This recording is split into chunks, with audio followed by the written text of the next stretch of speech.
And I wish you all a very good morning. And it's a nice sunny day here, so that's always a good thing. And we're going to simply get started with getting here. So eyes opened or closed, whatever you want, sitting comfortably. Just breathe for a couple of minutes in order to settle, in order to appreciate that we are creating time and space for ourselves and coming together and helping create a container for each of us.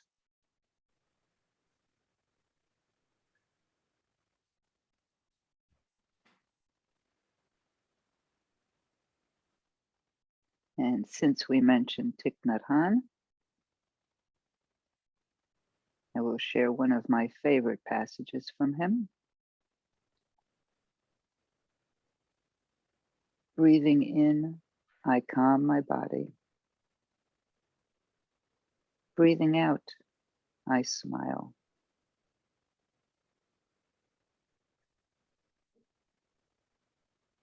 Noticing this wonderful, I messed it up, I apologize. We'll just stay with the first two lines. Breathing in, I calm my body. Breathing out, I smile. Dwelling in the present moment. I know this is a wonderful moment.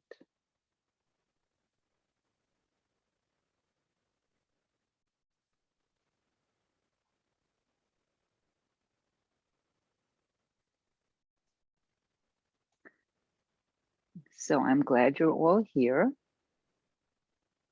And I see that while we were just settling, some people joined us. So welcome to you all, Leah and Nancy and Larry and Ari.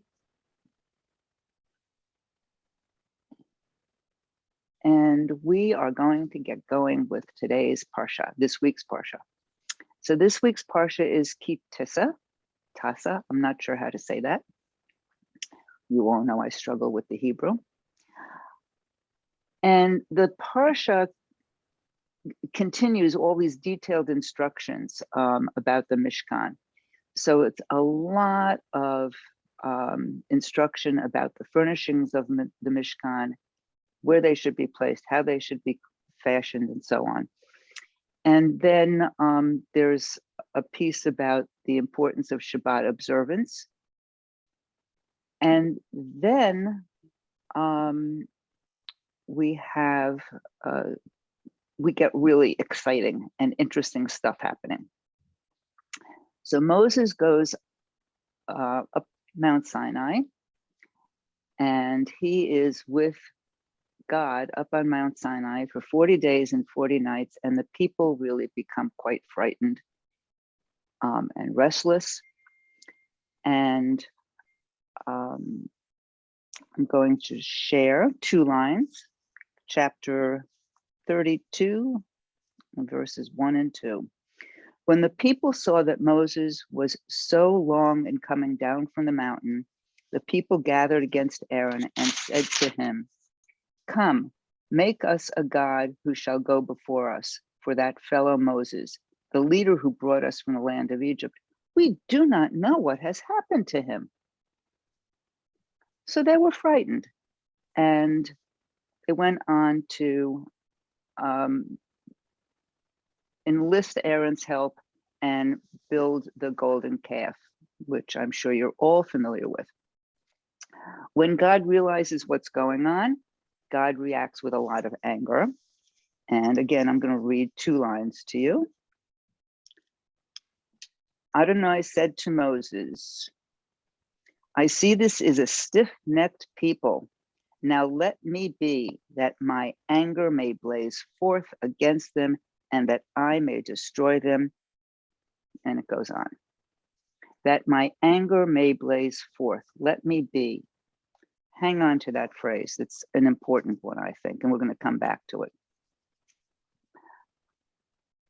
Moses and God enter into a conversation. Moses calms God down, which I think is pretty impressive.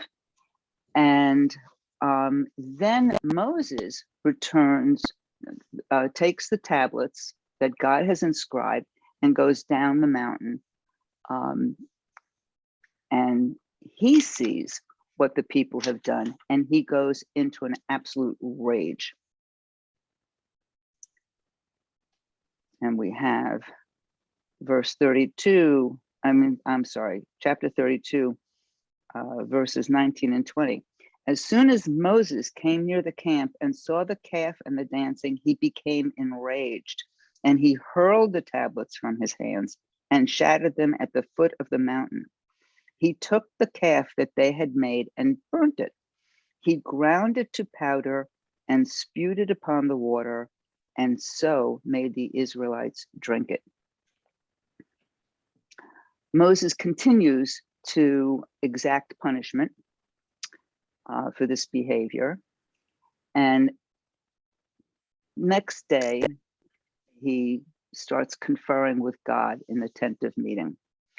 And God tells Moses that God will not stay with the people. And Moses and God continue to have this negotiation. And God finally agrees that he will stay with the people. And Moses asks to see God's face. And God instead, says that you can see my back, but you can't see my face. And we have this very famous passage, which I will also read. Adonai, Adonai, a God compassionate and gracious, slow to anger, abounding in kindness and faithfulness, extending love to the 1,000th generation, forgiving iniquity, transgression, and sin, and so on. So there's a lot here. And two things really jump out to me as particularly important and worth talking about. So one is this need that the people and Moses really had to have a sense of God being close by, of being in relationship with God. So this is evidenced by the building of the golden calf. I mean, these people were living in a time when idol worship was all over the world. And they didn't know how do you have a God that you can't hold and touch? So they had to create one. They were so fearful. And then Moses wanting to see God's face, to know God. In chapter 33, a little piece of line 13 is, let me know your ways that I may know you. Moses is speaking to God at that point. So there's this real desire to have a personal relationship, a personal connection. And then the other thing that's just particularly important is the chaos and upset that we cause ourselves and others when we let our emotions take over. Fear and anger are two really powerful emotions that immediately get the primitive part of our brains fired up. We cannot make thoughtful decisions when the amygdala is in charge. There's just no getting around that.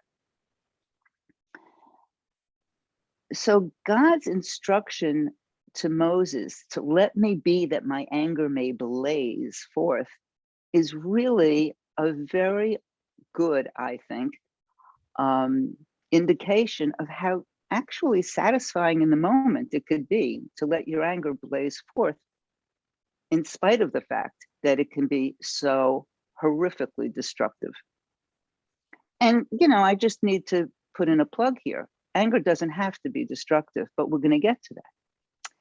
So in a book called the Musar Torah Commentary, it's a lovely book filled with Torah commentaries on each Parsha written by different people. And the commentary for this Parsha was written by Rabbi Marie Chernow. And she says in part, must anger lead to regret? As an emotion, no. But as a momentary justification for behavior we would not otherwise condone, perhaps. Emotions are fleeting. They come and go. But anger has a particular power to drive us to make reckless decisions. So how do we corral these strong emotions when they arise so as not to be destructive to ourselves and to others? So I have a couple of thoughts. There's a story that Alan Marinus relates in his book, With Heart in Mind, about a Hasidic leader who had the cure for all marital strife. If a husband or wife was ready to argue with the spouse, they were to take holy water and put it in their mouths and hold it in their mouths as long as they could without swallowing. And it was the perfect cure. It proved to be very effective. So I think that that's, slowing down, right? Put that holy water in your mouth. But I think part of the answer is also in the passage with God's attributes. Keeping those attributes in mind may really help us feel God's presence. So that brings us back to being in relationship with God or the divine, however you want to characterize that three-letter word that so many people have trouble with. These attributes are clearly aspirational. But if we keep them in mind, they may really help us. So a reminder, some of these attributes: compassionate, gracious, slow to anger, abounding in kindness, forgiving. Hold on to those. That also helps us diffuse anger. The phrase slow to anger is particularly important and relevant for us. So in Hebrew, it's erech apayim, and that literally translates to long of nose. So long of nose would indicate a longer, slower breath. The longer the nose, the longer it takes for the air to pass through the nose. So when provoked, a long breath or several long breaths really creates enough time to be less reactive. Space between the light and the fuse, right? So as we move into our sit today, I really want to encourage you to think about how you bring divine presence into your life and how you manage when you're upset. So let's take our posture. Really feeling yourself well supported where you're sitting.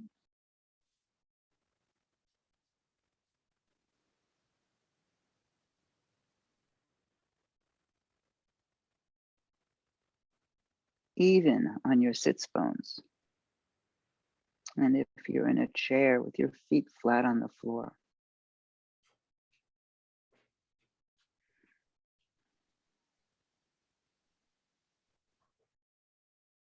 Having that sense of groundedness as you let yourself be heavy. And at the same time, just rising up from your pelvis, elongating your back, elongating the back of your neck so that the crown of your head is reaching up, up, up.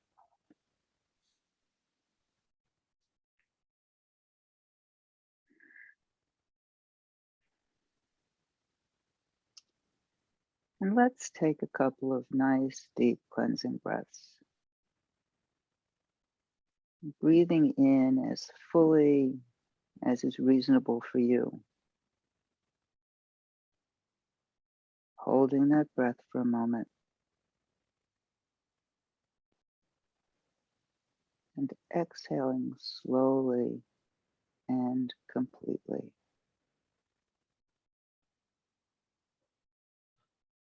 And again, breathing in fully, holding, and exhaling slowly and completely.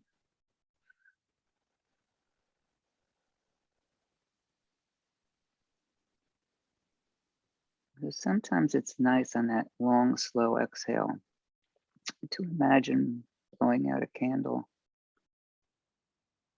gently. So your lips are pursed and your mouth is slightly open. So I invite you to do another cleansing breath, your own pace.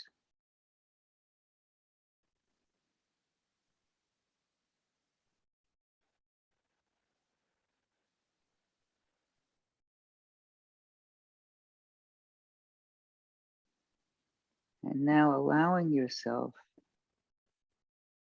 to breathe naturally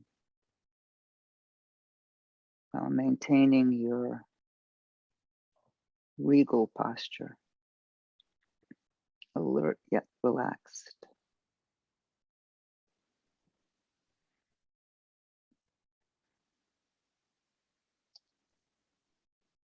And you may want to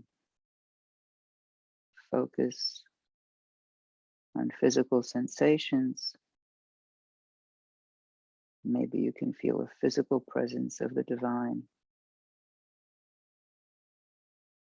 Or it may be useful to use one or two of the attributes that we listed. You can do that as a mantra.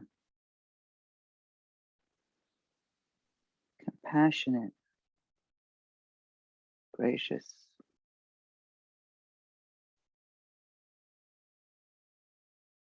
slow to anger, abounding in kindness, forgiving.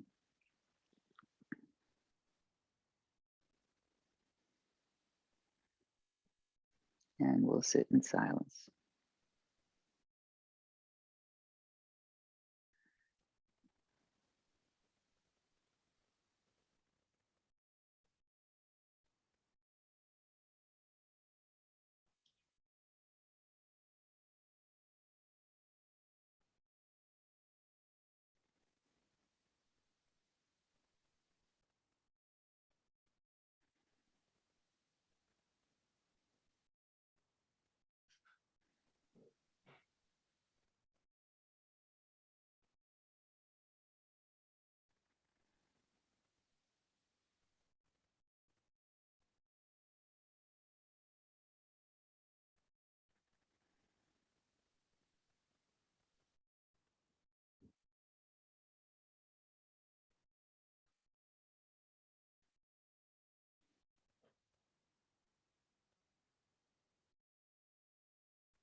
I invite you to begin to deepen your breath. Slowly and gently begin to bring your attention outward. And as you are coming back to the room, undoubtedly with a smile on your face, I am going to share with you a poem by Ruth Bryn called Attributes of God. Excuse me. Angry and afraid, unsure of himself, carrying the second set of heavy stone tablets, Moses returned alone to Sinai. As he took the familiar rocky path that wound snake-like up to the steep mountain, he looked down on the scattered tents of the children of Israel. He saw the ugly scar on the earth where the golden calf had been burned. When he looked up, he saw the cloud waiting on the mountaintop. God might abandon Moses now and forget the sinful people in the camp below. He might leave them to the scorching wilderness or to the cruel tribes who waited at the edge of the desert. Abandoning us would be justice, Moses thought as he struggled up the mountain. Divine justice. As he approached the whirling, roaring cloud, a great wind turned him and forced him into a cleft in the rock. It held him there while the voice spoke. Adonai, Adonai, El Rachum V'Hachnun. In the whirling vortex of power at the heart of the universe, Moses discovered the voice of compassion and forgiveness, the voice of his God, his ultimate truth. It is good to try to be like Moses, a man who returned to God, a man whose fear and anger left him when he experienced divine mercy. It is good to try to be like Moses, who was reborn in the cleft of the rock with renewed faith and strength to lead his people out of the wilderness. It is better, it is sublimely daring to try to be like the God of Moses, to act always with patience and mercy, with love and kindness, grace and compassion, infinite care.